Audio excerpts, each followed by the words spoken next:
வணக்கம். என் பேரு ஜெகன். யூசர் சாஃப்ட்வேர்லேருந்து சாஃப்ட்வேர் டெவலப்பர். இன்னைக்கு ஒரு ஹாஸ்பிட்டலுக்கான அப்ளிகேஷன் தான் பார்க்க போறோம்.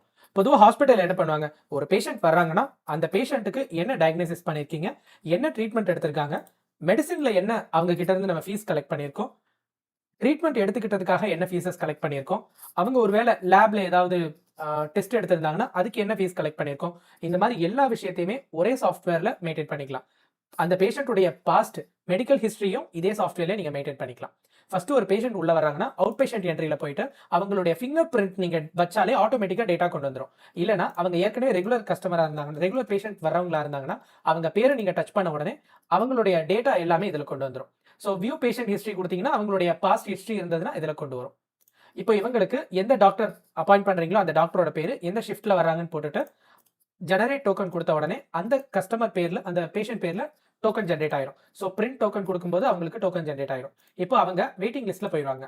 இப்போ இந்த அவுட் பேஷண்ட் லிஸ்ட் பொறுத்த வரைக்கும் ரிசப்ஷனிஸ்ட் கையில ஒரு டேபோ மொபைலோ இருக்கும். அவங்க வெயிட்டிங் லிஸ்ட்டுக்காக போடுவாங்க. உள்ள டாக்டருடைய ரூம்குள்ள அவங்க பிஏ கிட்டையும் ஒரு டேபோ டிவைஸோ இருக்கும்போது அவங்க என்னென்ன டயக்னோசிஸ் பண்ணியிருக்கோன்ற விஷயத்தை என்ட்ரி பண்ணுவாங்க. இந்த டாக்டரே நேரடியாக என்ட்ரி பண்ணலாம், இல்லைன்னா ஒரு பிஏ மாதிரி வச்சுட்டு அவங்க என்ட்ரி பண்ணலாம். அவங்க அந்த பேஷண்ட்டுக்கு என்னென்ன டயக்னோசிஸ் பண்ணிட்டு என்னென்ன சர்வீசஸ் ஆட் பண்றாங்களோ அந்த சர்வீசஸை இந்த இடத்துலயே ஆட் பண்ணிடுறாங்க. ஃபார் எக்ஸாம்பிள் ஒரு நெபுலைசர் வைக்கணும் அப்படின்னா நெபுலைசர் அவங்களுக்கு வைக்கணும். ஸோ நெப்ஸ் பூக் வைக்கணும்னா அந்த 2 ட்ரீட்மெண்ட் கொடுத்துட்டு ஆட் சர்வீஸ் கொடுத்த உடனே அந்த பர்டிகுலர் நர்ஸுக்கு அகைன்ஸ்டா அந்த வேலை அலோகேட் ஆயிரும். அப்போ கன்சல்டேஷன் கம்ப்ளீட்டட்ன்ற ஸ்டேட்டஸ்க்கு போயிடும். அவங்களுக்கு அலோகேட் பண்ணியிருக்க வேலை பெண்டிங்ல இருக்கும். இப்போ அந்த நர்ஸோட கையில வந்துட்டு அவங்க மொபைல்ல நோட்டிஃபிகேஷன் வந்துடும். கன்சல்டேஷன் கம்ப்ளீட் ஆனவங்க, சர்வீசஸ் பெண்டிங் இருக்கவங்க. ஸோ அந்த நர்ஸ் என்ன பண்றாங்கன்னா, இந்த 2 சர்வீஸையும் முடிச்சுட்டு இந்த பேஷண்ட்டுக்கு இந்த சர்வீஸ் நான் முடிச்சிட்டேன், இந்த பேஷண்ட்டுக்கு இந்த சர்வீஸும் நான் முடிச்சிட்டேன். இது போக இந்த பேஷண்ட்டுக்கு முடிச்சதுக்கு அப்புறம் பிரிஸ்கிரிப்ஷன் அந்த டாக்டரே அலோகேட் பண்ணியிருந்தாங்கன்னா அதை ஆட் மெடிசின் ஆர் சர்வீசஸ்ல போயிட்டு என்னென்ன மெடிசின் இங்க நீங்க அவங்களுக்கு அலோகேட் பண்றீங்களோ அந்த மெடிசினை நீங்க ஜஸ்ட் சூஸ் பண்ணிட்டு எத்தனை குவான்டிட்டி அவங்களுக்கு நீங்க போடுறீங்களோ அந்த குவான்டிட்டி இங்க போட்டீங்கன்னா ஆட்டோமேட்டிக்கா மெடிசின் கேட்டகரியில போயிட்டு ஆட் ஆயிரும். இந்த மெடிசின் வந்துட்டு ஒவ்வொன்றா நீங்க சூஸ் பண்றதுக்கு பதிலா காம்போன்னு சொல்லிட்டு முன்னாடியே ப்ரீ டிஃபைன்டா ஒரு காம்போ. ஃபீவர்னு வந்தாங்கன்னா அவங்களுக்கு இந்தந்த மெடிசின்ஸ் தான், அலர்ஜின்னு வந்தாங்கன்னா அவங்களுக்கு இந்தந்த மெடிசின்ஸ் தான், அந்த மாதிரி காம்போவா நீங்க கிரியேட் பண்ணி வச்சுக்கிட்டீங்கன்னா அந்த காம்போ மேனேஜ் காம்போஸ்ல போயிட்டு நீங்க அந்த காம்போஸ் இப்போ ஆல்கஹால்னா இந்தந்த மெடிசின்லாம் நம்ம ரெகுலரா தர்றோம், எத்தனை எத்தனை பீசஸ் தர்றோம். ஸோ அதே மாதிரி ஃபீவர் அண்ட் காஃப் அடல்ட்ஸ்க்கு வந்தாங்கன்னா என்னென்ன வென்ஃப்ளான் போடுவோம், பேரா இன்ஃபியூஷன் போடுறோம். ஸோ என்னென்ன மெடிசின் என்னென்ன சர்வீஸ்ன்றதை முன்னாடி அலோகேட் பண்ணிட்டோம்னா அந்த ஒரு பேஷண்ட்டுக்கு அகைன்ஸ்டா காம்போவா நீங்க அப்லோட் பண்ணிக்கலாம். அப்லோட் பண்ணும்போது ஒவ்வொரு தடவையும் நீங்க போட தேவை இருக்காது இல்லைங்களா. ஸோ இப்போ நான் என்ன பண்றேன், அவுட் பேஷண்ட் லிஸ்ட்ல போறேன், 2 பில்லிங்ல வெயிட் பண்ணிட்டு இருக்காங்க. ஸோ அப்போ ட்ரீட்மெண்ட்டும் முடிஞ்சு, மெடிசினும் வேலை முடிஞ்சு. இப்போ பிஓஎஸ் இந்த ஸ்கிரீன் வந்துட்டு வெளியே இருக்கிற பார்மசியில ஹோல்டு லிஸ்ட் பாத்தீங்கன்னா எந்த பேஷண்ட் வந்து ட்ரீட்மெண்ட்டும் இதுவும் முடிச்சிட்டாங்களோ அந்த பேஷண்ட்டோடைய பேரு ஆட்டோமேட்டிக்கா அங்க வந்துடும். இந்த பேஷண்ட் நேரடியாக போயிட்டு என் பேரு சந்திரன் அப்படின்னு சொன்ன உடனே அவங்களுடைய டேட்டாவை இப்படி நீங்க டச் பண்ண உடனே அந்த ஹோல்டில் இருக்கக்கூடிய சர்வீசஸ், மெடிசின்ஸ் எல்லாமே வந்துடும். அவங்க என்ன சொல்றாங்க, எனக்கு ஒரு 10 மாத்திரை வேண்டாம், எனக்கு ஒரு 2 மாத்திரை மட்டும் போதும் அப்படின்றாங்கன்னா ஜஸ்ட் நீங்க 2 அப்படின்னு மட்டும் மாத்திட்டீங்கன்னா டேட்டா இதுல அமெண்ட்மெண்ட் பண்ணிக்கலாம்.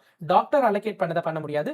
அது போக எக்ஸ்ட்ரா ஏதாவது ட்ரக்ஸ் இதுலயே அந்த பார்மசியில இருக்கவங்க அலோகேட் பண்ணனா அந்த இடத்துல அலோகேட் பண்ணிக்கலாம். ஸோ இதுல ஒரு 5 டேப்லெட் மட்டும் கேட்குறாருன்னா 5 போட்டிங்கன்னா ஓவரால் 4500.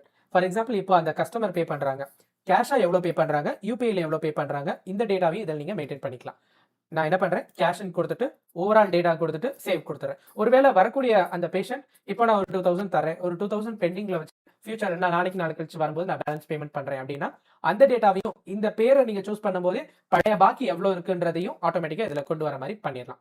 இப்போ அந்த அவுட் பேஷண்ட் ட்ரக்ஸ் வாங்கிக்கிட்டாங்க, பிளஸ் மெடிசின் ட்ரீட்மெண்ட் எல்லாம் முடிச்சதுக்கு அப்புறம் அந்த அவுட் பேஷண்ட் வந்து எவ்வளவு நம்ம பேமெண்ட் கலெக்ட் பண்ணியிருக்கோன்றது அவுட் பேஷண்ட் லிஸ்ட்ல போகும்போதே க்ளோஸ்டு. ஸோ இந்த க்ளோஸ்ல போகும்போது விசிட் எல்லாமே க்ளோஸ்ட் ஆனது.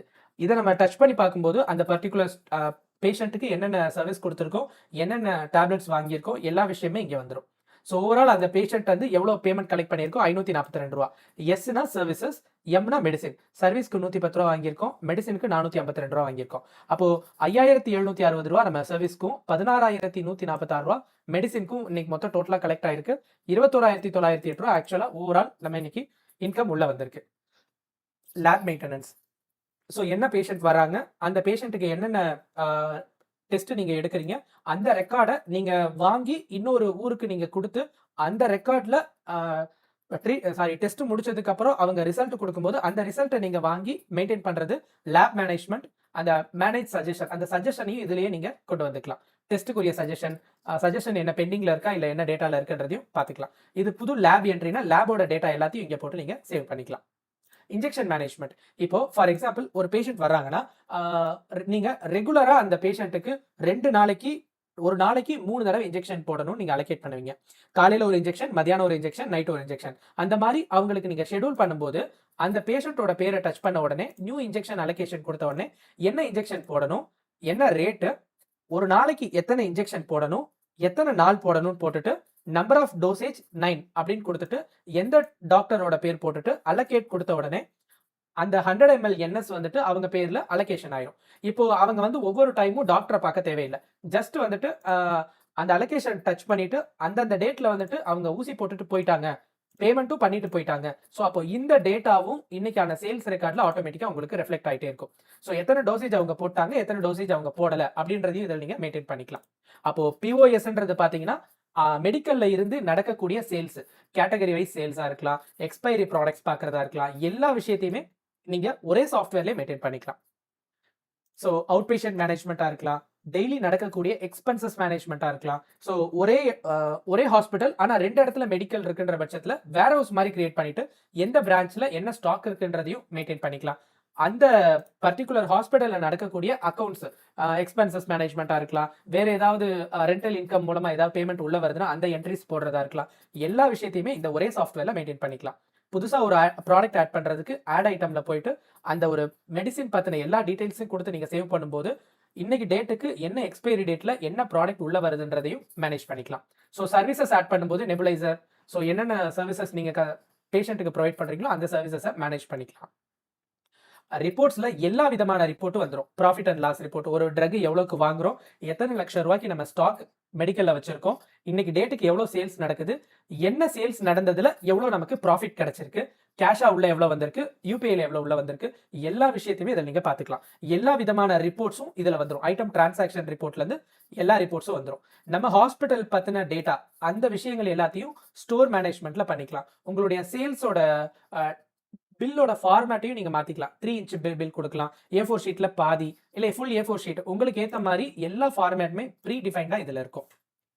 ஸோ இந்த சாஃப்ட்வேர்ல உங்களுக்கு என்ன கஸ்டமைசேஷன் வேணுமோ, என்னுடைய ஹாஸ்பிட்டல்ல நான் இந்த விஷயம் பண்ணிட்டு இருக்கேன், எனக்கு இதை கஸ்டமைஸ்டா இந்த ஆப்பை மாத்தி கொடுங்கன்னு கேட்கும்போது உங்களுக்கு ஏற்ற மாதிரி இந்த அப்ளிகேஷனை கஸ்டமைஸ்டா எங்களால் பண்ணி தர முடியும். ஸோ என் பேரு ஜெகன், யூசர் சாஃப்ட்வேர்ல இருந்து சாஃப்ட்வேர் டெவலப்பர். தேங்க்யூ.